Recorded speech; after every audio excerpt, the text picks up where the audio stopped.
मित्रांनो नमस्कार, मी मिलिंद जाधव TV10. मित्रांनो, या मुद्द्यासाठी किंवा आमच्या चॅनलला जर तुम्ही नवीन असाल तर त्यांच्यासाठी हा जो मी याचा विषय घेतलेला आहे, पटेकर विरुद्ध राऊत.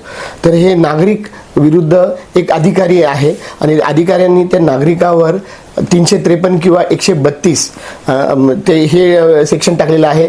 तर हा सरकारी कामात अडथळा आणण्याचा जो कलम आहे तो त्याच्यामध्ये वापरण्यात आलेला आहे. आणि आमचं असं म्हणणं आहे की हे अधिकारी नागरिकांना अडवण्यासाठी, म्हणजे नागरिकांनी त्यांना कुठले प्रश्न विचारू नये, त्यांना जाब विचारू नये आणि त्यांच्या प्रॉब्लेमच्या बाबतीत सुद्धा काही विचारू नये, ह्यासाठी हे असे आरोप केले जातात. तर हा तो विषय आहे आणि त्या विषयामध्ये पटकन मी पुढच्या मुद्द्यावर येतो.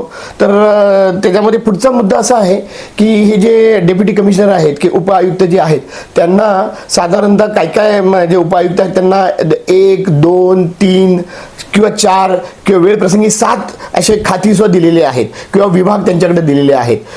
मी आता आशा राऊत मॅडमच्या बाबतीत म्हणतो तर त्यांच्याकडं सुरक्षा विभाग तर आहेच, पण त्याचबरोबर सांस्कृतिक केंद्र, क्रीडा विभाग आणि त्यांच्याकडं समाज विकास हे विभाग आहेत. आणि बऱ्याच वेळा या विभागाचे बेसिकली वेगवेगळे ज्याला काय म्हणतात की केबिन्स आहेत.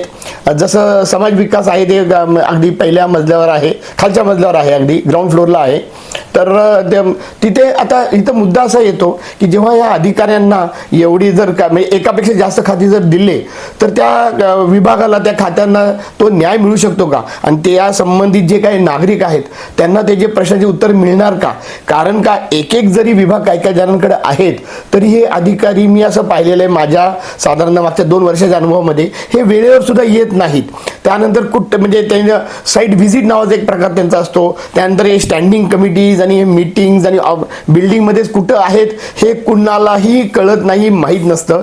त्याच्यामध्ये सरकारनं एक ते केलेलं आहे, नियम केलेला आहे किंवा त्याच्यामध्ये GR आहे, गव्हर्नमेंट रेझोल्युशन जो आहे, त्याच्यामध्ये असं दिलेलं आहे की तुम्ही जर अक्षरशः एक अर्ध्या तासासाठी सुद्धा जर कुठे गेला असाल तर त्याचे सुद्धा म्हणजे तुम्ही उल्लेख करायला पाहिजे. म्हणजे नागरिक कुठला जर येत असेल तर त्याला कळायला पाहिजे की इकडचा ह्या विभागाचा साहेब हा किती वेळासाठी बाहेर गेलाय आणि कधी येणार आहे. तेही कुठेही पाळलं जात नाही. ह्या विषयाच्या बाबतीत मी असं म्हणेन की आशा राऊत मॅडमकडं जे महत्त्वाचे 2 जे केबिन आहेत, तर एक तर 3ऱ्या मजल्यावर आहे, त्याच्यामध्ये म्हणजे ते सुरक्षा विभाग आणि तिथं सांस्कृतिक केंद्र, क्रीडा असं त्या बोर्डवर लिहिलेलं आहे.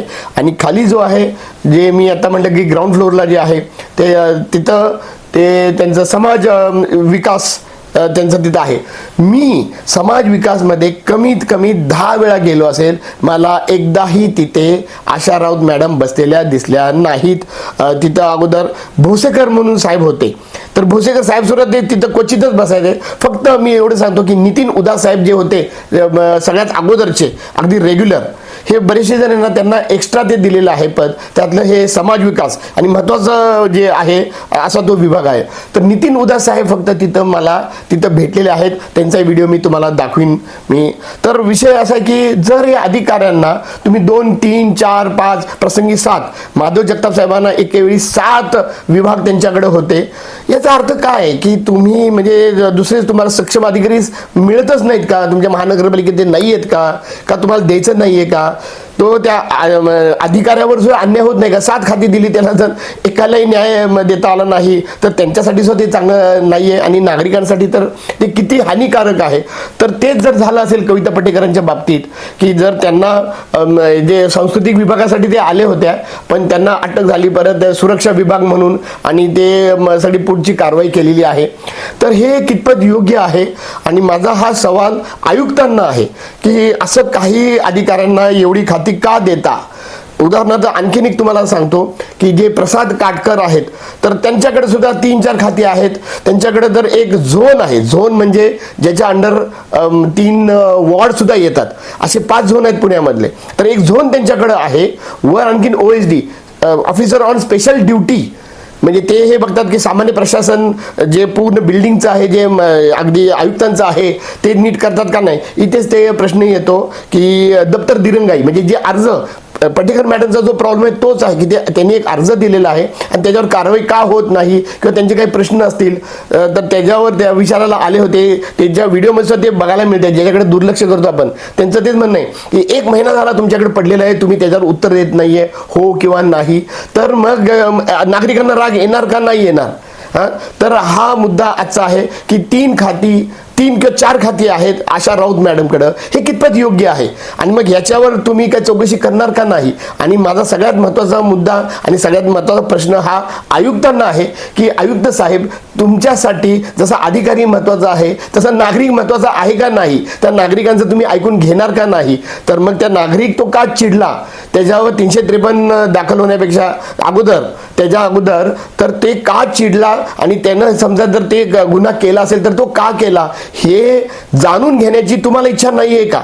तर आयुक्तांनी याच्यावर किती वेळा विचार केला किंवा कविता पटेकर मॅडमना या बाबतीत तुमचं काय म्हणणं आहे हे महानगरपालिकेतल्या कुणी याच्यावर विचार केला का. सुरक्षा विभाग असू द्या किंवा ज्या विटकरांनी गुन्हा दाखल केला तर त्यांनी जे आयुक्त म्हणजे उपआयुक्त जे आहेत आशा राऊत मॅडम त्यांची तक्रार घेऊन त्यांनी ते त्यांच्या नावानं पुढं ते गुन्हा दाखल केलेला आहे विटकरांनी, याच्यावर आपण मागे बोललोच आहे. पण त्यांनी दुसऱ्या बाजूचा विचार केला का, म्हणजे नागरिकाचा विचार केला का, म्हणजे हे अधिकारी फक्त अधिकाऱ्यांचाच विचार करणार का.